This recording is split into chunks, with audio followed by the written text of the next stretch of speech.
Tens of millions of dollars have poured into the race for Wisconsin State Supreme Court just days before the Tuesday election. And early voting numbers show a massive turnout in the WOW counties. To break down the state of the race and look at the state superintendent election, here's Emily Fannin and J.R. Ross. This week, all eyes are on Election Day. So this entire show, we're going to go through what the early voting statistics are telling us, highlighting, of course, the millions of dollars and big influence in the state Supreme Court race, and, of course, the other statewide race, which is for state superintendent. Let's begin with early voting. Things are looking promising for both sides of the aisle, Jer. Looking at the data, specifically looking at the WOW counties, turnout is up when you look at the number of absentee ballots returned in Waukesha, Ozaukee, Washington, upwards to 60% higher compared to 2023, when there was also another state Supreme Court race on the ballot. Meanwhile, Dane and Milwaukee County also seeing an increase of interest. However, there's a caveat. We cannot tell, JR, whether these are voters that typically participate in every election and are expected to vote, or are these the low propensity voters that really Brad Schimmel needs at the top of the ticket, looking back at November and how successful President Donald Trump was in turning out those young conservative votes and new voters who typically don't vote in non-presidential years. So like if you're Schimmel, you would rather see early voting up in the WOW counties, for example, Washington County up big. That's not a bad thing for him. Unless you're talking about regular April voters and you are cannibalizing your election day turnout. Republicans typically in Wisconsin and elsewhere go to the polls on election day, not voting early. If this is a change of behavior, okay, not a net positive for you. If you are Brad Schimmel, you gotta look back 2 years ago. Then 1.8 million people turned out in that Supreme Court race. 1 million voted for Janet Protasiewicz, the liberal, 800,000 change for the conservative Daniel Kelly.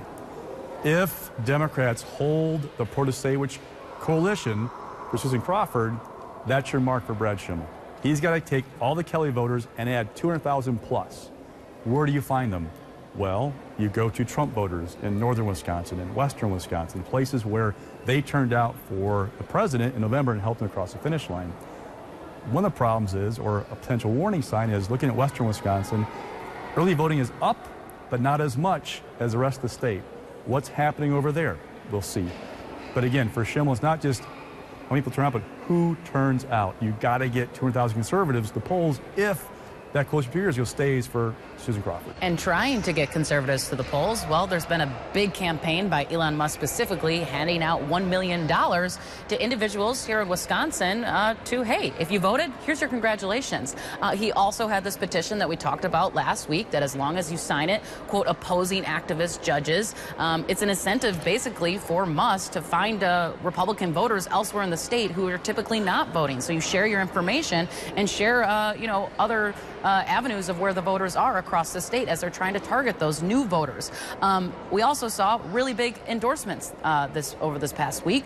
President Donald Trump hosted a telephone town hall for Brad Schimmel after he endorsed him last Friday. Meanwhile, on the Crawford side, she got the backing of former President Barack Obama. But I think the real question is, will these incentives work?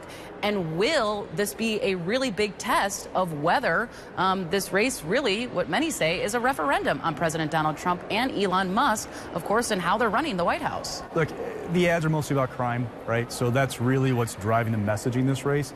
But we are seeing Brad Schimmel in the final days focus on an ad that touts the Trump endorsement. Like, that's part of his closing message outside of the Madison market, where he's not running that ad because that probably hurt as much as it helped. We are seeing Elon Musk come in. Look, Susan Crawford has raised around $26 million. That is a crazy number for a Supreme Court candidate. Elon Musk, between the two PACs that he has, his personal donations to the state GOP and $1 million here and there, depending on who he's giving it to, he's around $25 million. It is an unbelievable influence by one person on a race. Yes, Democrats have your George Soros doing a couple $1 million, J.B. Pritzker $1.5 million.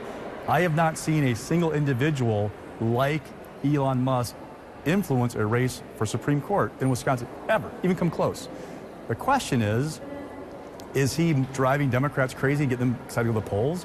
Or will his money, his infrastructure, because a lot of it's going toward turnout, will that help engage that Trump voter and get them to turn out election? Because Schimmel needs it. If you look at what Schimmel's doing, he is not backing away from Donald Trump He's not backing off Elon Musk.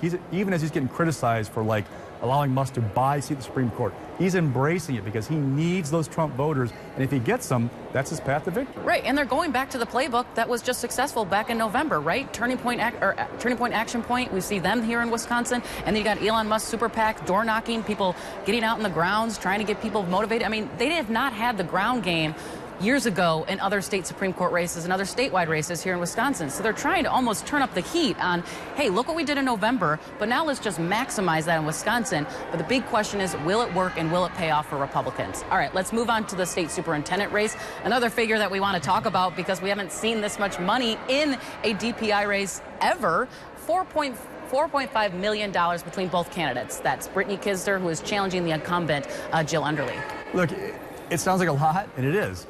But it is a pebble in the ocean when we look at the Supreme Court race. I've been tracking spending Supreme Court race by outside groups, by the candidates, on north of $100 million, which is an eye-popping figure.